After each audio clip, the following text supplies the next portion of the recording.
monde, j'espère que vous êtes tous aussi ravis que Mimi, que je vous présente ce jour numéro 2 à Grabel. Et cette fois-ci, nous partons dans le Grand Prix 125. Mimi a vraiment super bien sauté, on a fait un bon paddock et ensuite on est parti à la piste. On a fait quelques fautes sur cette épreuve, mais Mimi a super bien sauté. Déjà le numéro 1, je prends une longue, c'est celle-là qui sortait, donc on y va, mais bon. Ça s'annonçait pas forcément bien pour la suite, puisque on fait faute sur le 2 et le 3. Ma position n'est pas bonne, et en plus, j'ai ma main trop figée. Donc forcément, elle peut pas s'articuler correctement. Avant le 4, j'essaye vraiment de la décoller de la main pour qu'elle arrête de tirer et de se poser trop fort sur le mort. Et une fois le 4 passé, c'était nickel. Elle a vraiment super bien fini le parcours. On est dans tous nos contrats. Il y avait franchement des auxerres quand même qui étaient pas mal. J'avais un peu peur, en plus c'était la reprise avec mon nouveau coach. Franchement, on s'en est quand même plutôt bien sorti. C'était pas facile. Donc là, je refais une faute sur la palanque parce que j'avais un contrat en allant après l'auxerre sur le vertical et il fallait que je reprenne très fort avant la palanque. J'ai pas réagi assez tôt et donc du coup, je suis trop près de ma palanque et en plus, je tourne derrière un petit peu trop tôt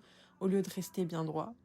Ensuite, j'ai l'auxerre avec un contrat pour aller sur le triple. Je rajoute une foulée et je m'évase un petit peu parce qu'il y a eu pas mal de casses et du coup j'avais peur de faire la même que les autres, donc du coup j'ai préféré assurer en mettant une foulée en plus. Mimi a vraiment super bien sauté, donc j'étais hyper contente. Un peu déçue forcément du score un peu lourd, mais le comportement de la jument est clairement bon. Ça s'annonçait plutôt bien pour la suite de la saison.